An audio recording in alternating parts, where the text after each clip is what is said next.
Aankomende donderdag is het een bijzondere dag voor Ted Lensen. Zijn 500ste cartoon verschijnt er namelijk in Pelemaas. En deze prent werd vrijdag al onthuld door burgemeester Gielissen in het Van Rijs Museum.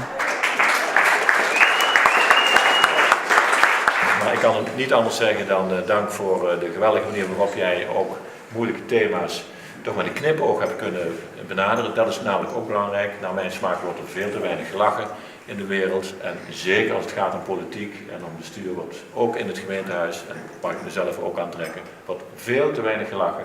En jij draagt ertoe bij dat we dat weer een beetje leren. Dus geweldig compliment daarvoor.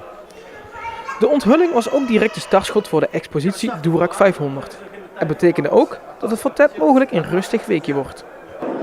Ja, eigenlijk ben ik al klaar voor die tijd. De 500ste is gemaakt, die hangt hier achter me. En, dus normaal gesproken maak ik hem op woensdagochtend.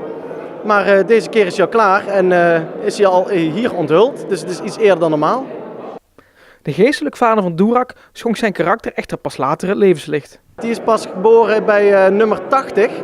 Het idee kwam bij een vriendenweekend volgens mij.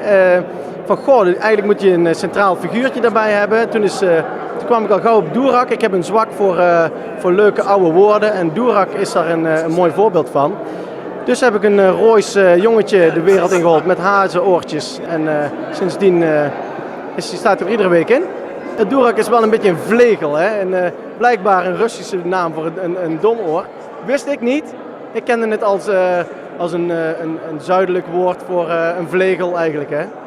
In het museum zijn 100 cartoons, die indirect allemaal in Pelemaas hebben gestaan, tentoongesteld. Waaronder ook de eerste, die ontstond na uitschakeling van Oranje op het EK in 2008. Dat klopt. En toen dacht ik, daar moet ik een cartoon over maken. En toen heb ik Blub Holland Blub gemaakt.